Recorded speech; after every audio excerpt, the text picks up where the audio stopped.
Selamat malam Bu Silva. Saya Kurniawan Mutoda Saputra dari kelas N1G. Sebelumnya saya mohon maaf Ibu, saya bikin video ini di kamar mandi karena saya sedang turnamen di luar kota. Jadi ini saya menyempatkan waktu untuk bikin video, dan karena di luar sedang berisik dan banyak teman-teman juga, jadi takut ganggu. Saya mohon izin untuk bikin videonya di toilet Ibu. Di sini saya akan menceritakan sedikit tentang diri saya, terutama tentang hobi saya di catur. Untuk di awalnya mungkin saya akan menceritakan background saya sedikit. Saya adalah seorang atlet catur dari kelas 1 SD sampai sekarang. Pertama kali saya belajar catur itu dikarenakan berasal dari papa saya. Ya bisa dibilang papa saya bukan pemain, cuman papa saya hobi aja main catur layaknya bapak-bapak di pos gitu.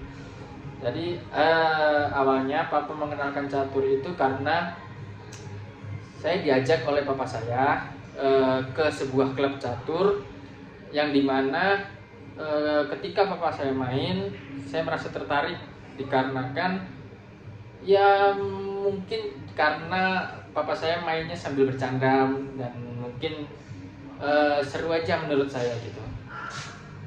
Jadi saya minta kepada papa saya untuk diajarin main catur.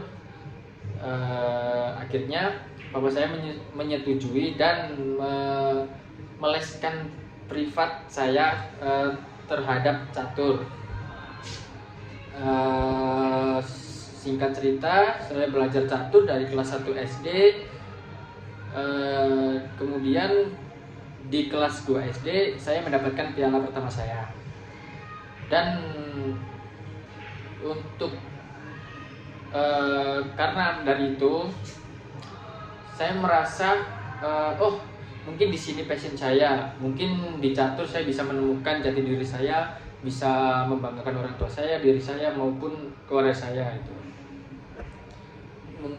Selanjutnya, kenapa saya memilih catur? Karena ya mungkin dari kecil saya cuman ikut-ikut karena papa saya aja. Cuman semakin saya menjalani dan melaksanakan dan mengikuti berbagai macam event, turnamen, atau mungkin sampai dipanggil untuk mewakilkan Kota Malang, provinsi,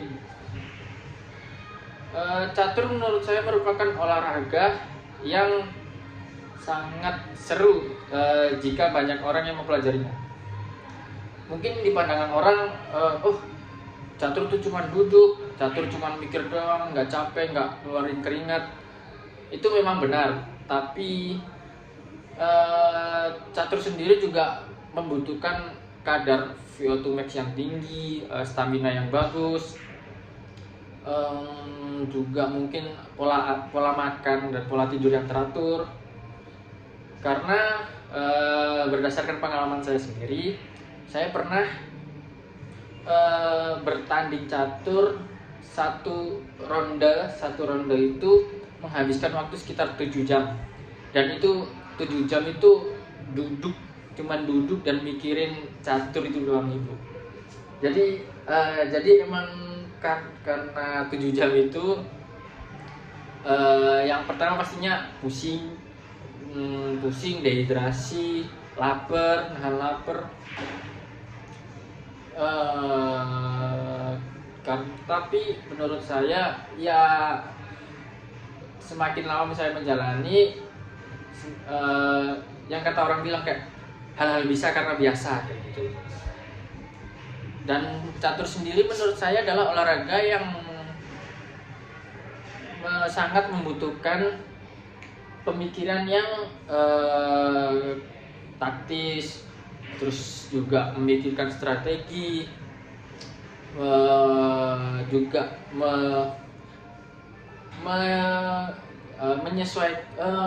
bisa dibilang membuat diri kita terbiasa untuk menyesuaikan atau bahkan memecahkan masalah itu dengan kepala dingin gitu.